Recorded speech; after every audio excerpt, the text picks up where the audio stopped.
ওয়াদ-দুহা, আলোর শপথ, ওয়াল-লাইলি ইযা সাজা, নিঝুম নিস্তব্ধ রাতের শপথ। সুবহানাল্লাহ পড়েন। প্রথমে আল্লাহ দুইটা কসম কাটলেন। কয়টা? দুইটা। প্রথমে দোহা, প্রভাতের সূর্য কিরণের শপথ, আলোর শপথ। এরপরে অন্ধকারের শপথ কাটলেন। আলোর শপথ দিয়ে আল্লাহ তাআলা ওহী আশাকে বুঝালেন, আর অন্ধকারের শপথ দিয়ে আল্লাহ ওহী না আশাকে বুঝালেন। আল্লাহ বুঝাতে চাইলেন, নবী সব সময় আলো থাকলে ভাল লাগে না।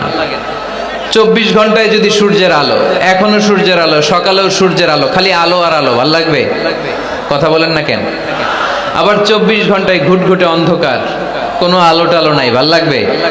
তার মানে জীবন চালাতে আলোরও দরকার, অন্ধকারেরও দরকার। বিশ্বনবীরে বুঝাতে চাইলেন, নবী ওহী আসা যেমনি দরকার, মাঝে মাঝে ওহী বন্ধ রেখে আপনার একটু বিশ্রাম দেওয়া দরকার।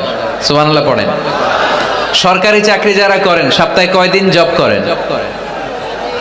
জোরে বলেন। 5 দিন। বাকি 2 দিন কি করেন?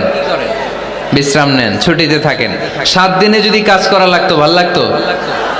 কথা বলেন না কেন? ভাল লাগতো না। আবার 7 দিনে যদি ছুটি থাকতো, ভাল লাগতো না। তার মানে কাজেরও যেমনি দরকার, বিশ্রামেরও দরকার, ঠিক কিনা? আল্লাহ বুঝাতে চাইলেন, নবী কাফেরদের কথায় কান দিবেন না। ওরা বলে আমি আপনারে ভুলে গিয়েছি। না না, কশিন কালেও না। আমি আপনারে কেমন করে ভুলে যাই? আপনি আমার বন্ধু।